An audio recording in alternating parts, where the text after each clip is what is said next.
Coming up on Cronkite News, why two Valley cities are fighting over land under Sky Harbor's flight path. Plus, a big decision from the FDA, the overdose antidote that will soon be available without a prescription. And later, the long wait is over. Kevin Durant is expected to make his home debut tonight for the Suns. The details coming up.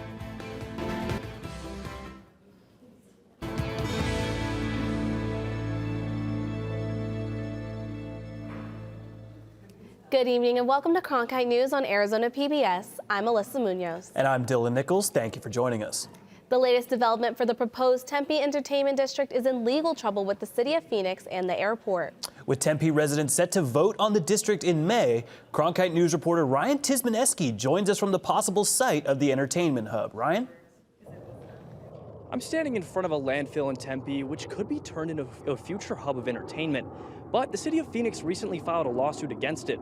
The issue isn't the smell, it's the sound. That sound coming from airplanes. The gist of the city of Phoenix's complaint is that low-flying airplanes making their way into Sky Harbor will make sound that is too loud for residential buildings. To get into the details, the Federal Aviation Administration considers areas in which airplanes make at least 65 decibels of sound to be incompatible with housing. For context, a normal conversation between two people usually averages around 60 decibels. The Director of Aviation Services at Sky Harbor says that the Phoenix Aviation Department isn't objecting to the sports arena, shops, or retail. The lawsuit says the issue is with homes being built near low-flying aircraft. The Phoenix Director of Aviation Services also says that Phoenix remains open to talks with Tempe during litigation. As it stands, Tempe residents will be able to vote on the Tempe Entertainment District during the May 16th special election. In Tempe, Ryan Tismaneski, Cronkite News. Thank you, Ryan. New today, the U.S. Senate voted to repeal the 20-year-old resolution that greenlit the U.S. invasion of Iraq. In a bipartisan effort to return to traditional war powers to Congress, senators voted 66-30 to repeal the measure. If passed by the House, the bill is not expected to impact any current deployments. Recent presidents have used the 2002 resolution to justify military action in the Middle East. Senators who supported the resolution say it gives more control over military actions back to the American people. Earlier today, the Food and Drug Administration approving Narcan for over-the-counter use. Cronkite News reporter Anna Stansfield joins us now to see what this will mean for Arizona. Right now, more than 5 people die each day in Arizona of an opioid overdose. Narcan, a 4-milligram nasal spray, is a drug that can help reduce those overdoses from things like fentanyl and heroin. This FDA approval makes Narcan the first opioid treatment drug to be sold over the counter. The drug can be used by inserting it into the nostril of someone experiencing an overdose and then pushing a plunger on the bottom to release the spray into their nose. Health officials and advocates have been pushing the FDA to approve the over-the-counter use of Narcan to try and help reduce deaths across the country. Here in Arizona, about 1,900 people died from an opioid overdose in 2022. Advocates like Brandy Jordan from Rise Up Glendale say the approval is a good first step, but emphasizes the danger of overdoses is still an issue, especially in Arizona. And so knowing the prevalence in our state and how easy it is for kids to get their hands on it, or anybody at that point, it is extra important to make sure that we're just being safe and we're ready in case something happens. Narcan is expected to be on the shelves of pharmacies, grocery stores, and other retailers by late summer. In the newsroom, Anna Stansfield, Cronkite News. The outbreak of COVID-19 was over 3 years ago, and we're now getting new data that shows why some states got hit harder than others. Cronkite News reporter Shira Tanzer tells us why Arizona is one of those states. A new study found that Arizona was the state with the highest COVID death rates. The state saw 581 deaths per 100,000 people during the pandemic, with D.C. and New Mexico rounding out the top 3. The state with the lowest death rate was Hawaii, with 147 deaths for every 100,000. The study out of medical journal Lancet found states that had more severe mandates, such as social distancing and mask requirements, had lower infection rates compared to states that did not have mandates. For example, if Oklahoma had the same requirements as California during COVID, the study found that it would have had 32% fewer infections. But the mandate requirements weren't the only thing that was affecting the death rates. People who were just below the average poverty line were 23% more likely to die from COVID. And states with a large population identifying as Black or Hispanic also saw a higher average death rate. In the newsroom, Shira Tanzer, Cronkite News. The University of Arizona's Faculty Senate approved a vote of no confidence in the university's president, Robert Robbins, and his management team. The Faculty Senate, which is an elected body that makes recommendations about school procedures, found a lack of due diligence by the president and his team to ensure the safety of Professor Thomas Meixner. A former student has been accused of fatally shooting Meixner on campus back in October. The vote came after an outside consultant reported the threat management process and security systems were inadequate leading up to the shooting. The report called the shooting, quote, not unforeseeable, and offered recommendations to increase the safety of the campus. Representative Jennifer Longden has proposed a slate of gun safety bills in this legislative session. Although one of those bills has failed, she is still optimistic to make a change to prevent gun violence. Cronkite News reporter John Brown is with us in the newsroom to explain why Longden will continue to advocate for the bill. Dylan, 15-year-old Christian Patilla was accidentally shot and killed at a sleepover with an unsecured firearm. Yesterday would have been his 17th birthday. Representative Longden said that this bill is just common sense gun prevention. Representative Jennifer Longden and other House Democrats motioned to bring HB 2192 to the House floor for a vote.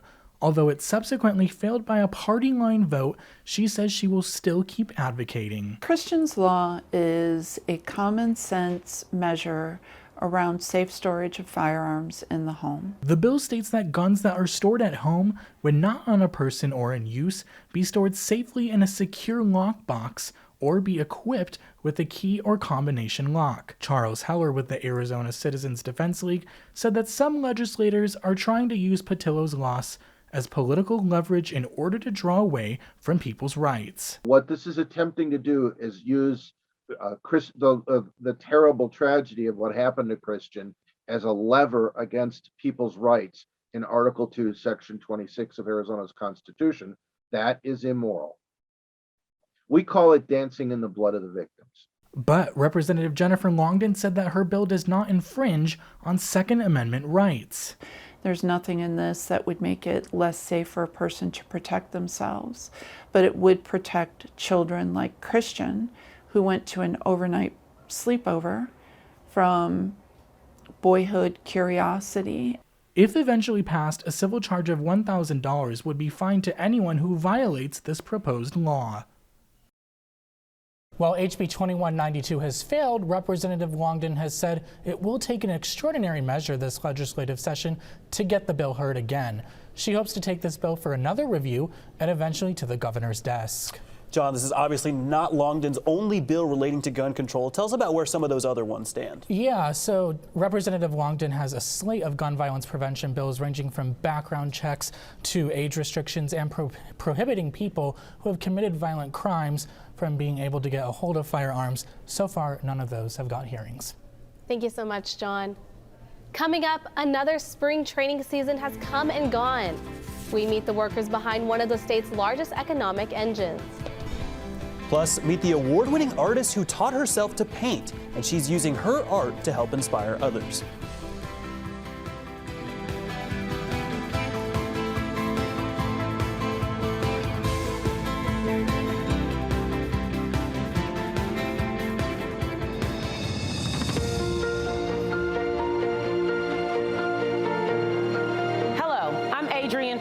General Manager of Arizona PBS. We've got so much going on here at the station. I'm Catherine Anaya. I'm Alberto Rios. I'm Chef Mark Tarbell. I'm Ted Simons. We want everyone to know that their Arizona connection starts right here at Arizona PBS.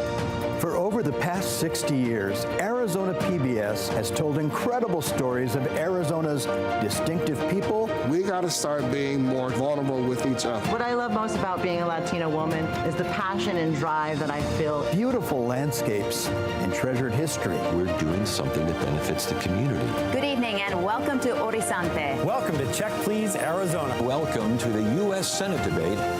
The recipient of the Emmy is Arizona PBS.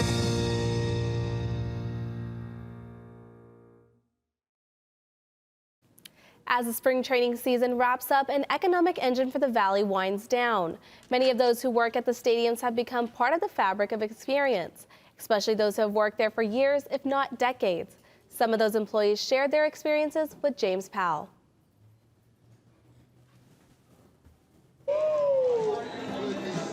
While fans flock from all over the country to see their favorite players, it could be said that the backbone of the annual exhibition season are the over 500 men and women who work to create the fan experience.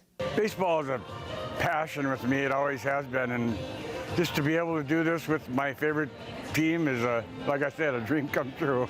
The pared down and intimate nature of spring training stadiums, as well as the consistency of the fans who show up, allows for relationships to develop that might not be possible at major league monoliths.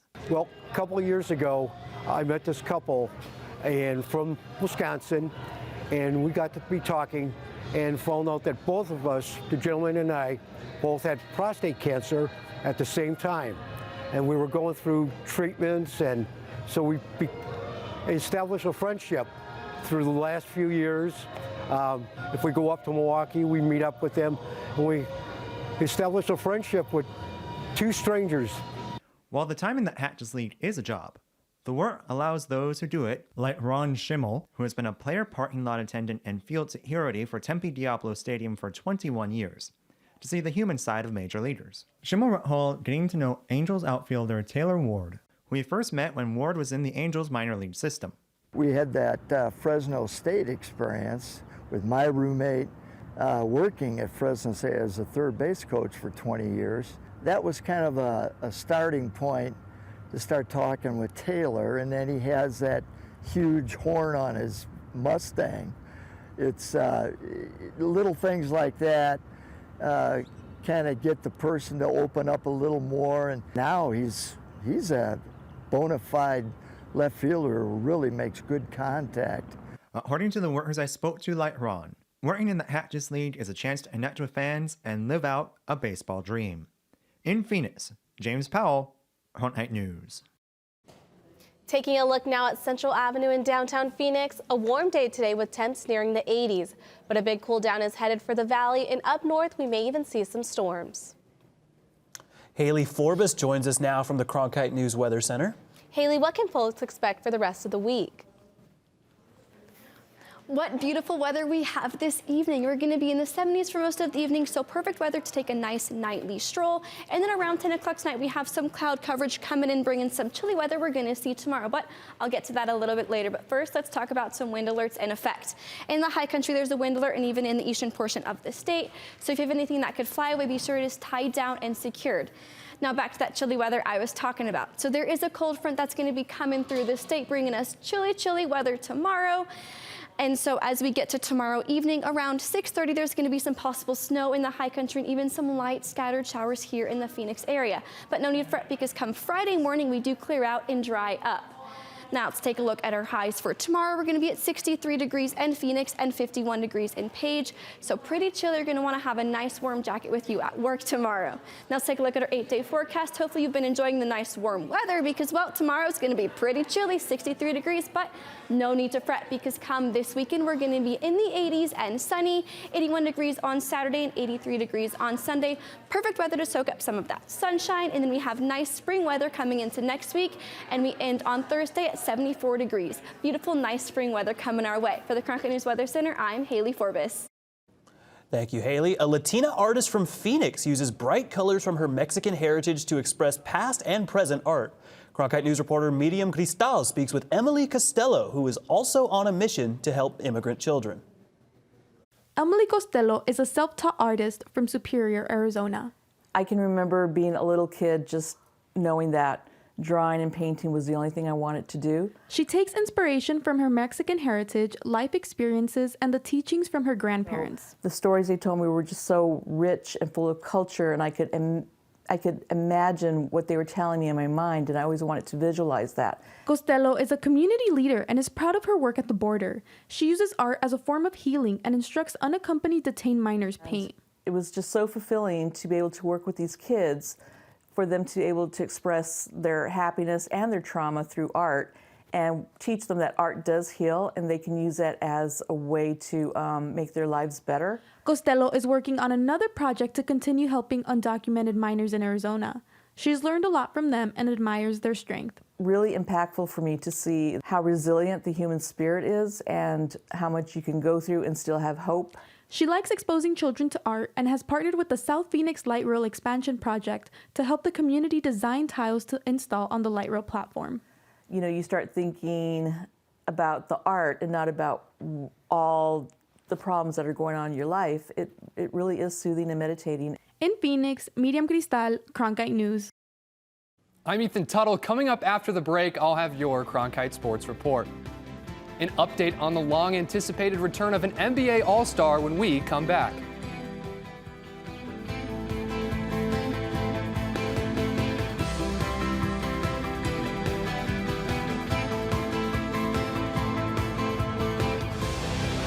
Now streaming on the PBS app, the definitive collection of documentaries from award-winning filmmaker Ken Burns. Hemingway, the man, is much more interesting than the myth. It is a story that Americans have to reckon with. He's got my job. I'm the town. Discover over 40 groundbreaking films that bring our history to life. Stream the Ken Burns collection now with Passport on the PBS app.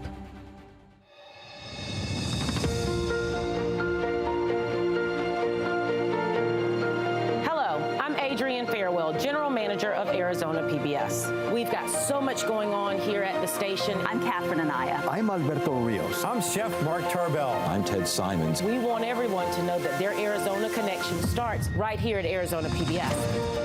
For over the past 60 years, Arizona PBS has told incredible stories of Arizona's distinctive people. We got to start being more vulnerable with each other. What I love most about being a Latina woman is the passion and drive that I feel. Beautiful landscapes and treasured history. We're doing something that benefits the community. Good evening and welcome to Horizonte. Welcome to Check Please, Arizona. Welcome to the U.S. Senate debate.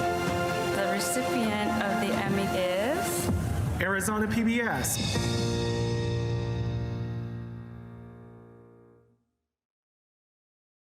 The Walter Cronkite School of Journalism and Mass Communications Phoenix Sports Bureau provides students with hands-on learning experiences and opportunities in sports journalism. From covering local high schools, colleges, and the pros, students get the opportunity to go live from our Facebook shows covering local, collegiate, and pro sports in the Valley. From digital reporting, broadcast, social media, and producing, there's opportunities for all. For more, go to cronkitenews.azpbs.org.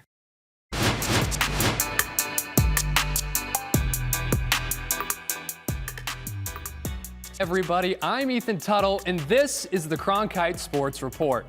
Tonight is the night, the long-awaited home debut of Kevin Durant. If you recall, it was supposed to happen on March 8th, but KD suffered an ankle injury during warm-ups that day. He has not suited up since.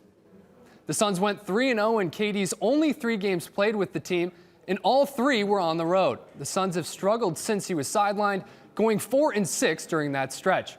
Barring any setbacks, Durant will be in the lineup tonight, and KD's teammates, well, they're excited for his return as well. I mean, you know he's watching, but I always checked in. You know, even when he was in Brooklyn, OKC, you know, if he ever dealt with the injury, I'd tap in and just make sure he was straight, make sure his mental was okay. So it's the same thing now that he's here. Obviously, it was nice to have him on the road with us in Utah. And, you know, even when he's not on the court, just his presence around, I think, helps everybody and gives everybody a different confidence. The NFL annual meetings are concluding in Phoenix today. Cardinals head coach Jonathan Gannon spoke to the media, and a lot of questions surrounded the NFLPA team report cards that gave poor marks to the franchise in some areas. Our Jack Pearson is at the Arizona Biltmore with Gannon's reaction. The Arizona Cardinals were ranked second to last by the National Football League Players Association and its team report card rankings. It's yet another challenge that head coach Jonathan Gannon is walking into, but you'd be surprised to hear he hasn't even seen these rankings yet. No, I still haven't read the report card, so no decision that I make is going to be predicated on a report card or a media story or a narrative out there. I don't do business like that. So we'll evaluate how we want to evaluate things and then make changes from there. When I talk to players, I sit down and we have honest conversations about everything. And that's how I take some input with some of those decisions that we've made. So I can't speak to how that report card came up, but all I can speak to is talking with the players and talking with Michael and Monty, what we wanted to do to improve our operation standpoint, and we've done that. Gannon and the rest of the staff are taking over a Cardinals organization that needs rebuilding in almost every area. Not an easy task for a first-year head coach, but the positive energy that Gannon is bringing might just be exactly what the Arizona Cardinals need to get back on a winning track. In Phoenix, Jack Pearson, Cronkite News. Sun Devil women's golf consistently turns out some of the best teams in collegiate golf. Now, one of its top players is headed to Augusta National to compete in one of the most prestigious tournaments of the year. Ashley Menne is a two-time All-American playing for one of the best collegiate programs in the country. But she's going to be leaving her team for a few short days to compete in one of the most competitive and one of the most prestigious events of the year, the Augusta National Women's Amateur. Just trying to, make the cut and have a good time, have a good week, and play some good golf. In just its fourth year, it's the premier event in women's amateur golf. 72 of the best players from around the world compete both in match play and stroke play to determine a champion. Last year, Menne finished 29th. She believes one of the biggest challenges is the course landscape compared to her typical desert terrain. It's completely different. I mean, Augusta is tree-lined, different grass, slopier greens, elevated greens, that kind of stuff. And I just have to learn to adapt quick. I think that's the beauty of collegiate golf. You won't see any buttes behind me in Augusta like you do right now in Phoenix, Arizona. Ashley's going to have to adapt to a different style of play over in Georgia, but she believes that the practice facility here at the Bird has given her a competitive advantage. We keep our facility in great condition. A lot of the times, the greens are always running quick, slopey greens, and, we get a different loop every couple months. Her head coach sees her as a leader among the rest. She's also been able to see how her skill set has developed over the past 3 years. She just always stays in it. She's resilient, she's persistent, and she really doesn't let much bother her, which is a skill and an attribute that many golfers wish they had. Ashley and her competitors will be underway from Augusta starting on March 29th. The tournament will wrap up on April 1st. Ashley's teammates will be supporting her all week. That's it for the Cronkite Sports Report. Let's send it back to the desk. Thanks, Ethan. Still to come on Cronkite News. Did you know that lizards can get stressed out just like us? A new study shows just how the little reptiles can act just like people.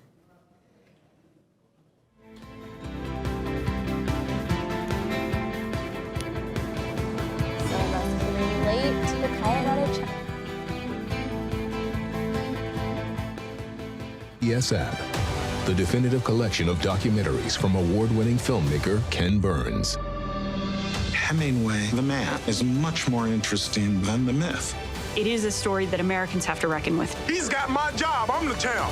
Discover over 40 groundbreaking films that bring our history to life. Stream the Ken Burns collection now with Passport on the PBS app.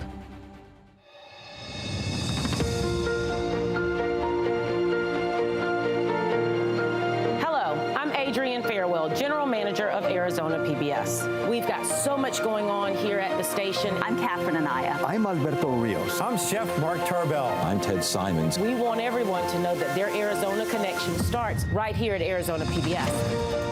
For over the past 60 years, Arizona PBS has told incredible stories of Arizona's distinctive people. We got to start being more vulnerable with each other. What I love most about being a Latina woman is the passion and drive that I feel. Beautiful landscapes and treasured history. We're doing something that benefits the community. Good evening and welcome to Horizonte. Welcome to Check Please, Arizona. Welcome to the U.S. Senate debate.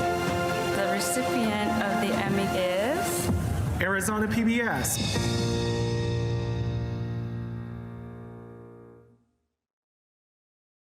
The Walter Cronkite School of Journalism and Mass Communication's Phoenix Sports Bureau provides students with hands-on learning experiences and opportunities in sports journalism. From covering local high schools, colleges, and the pros, students get the opportunity to go live from our Facebook shows covering local, collegiate, and pro sports in the Valley. From digital reporting, broadcast, social media, and producing, there's opportunities for all. For more, go to cronkitenews.azpbs.org.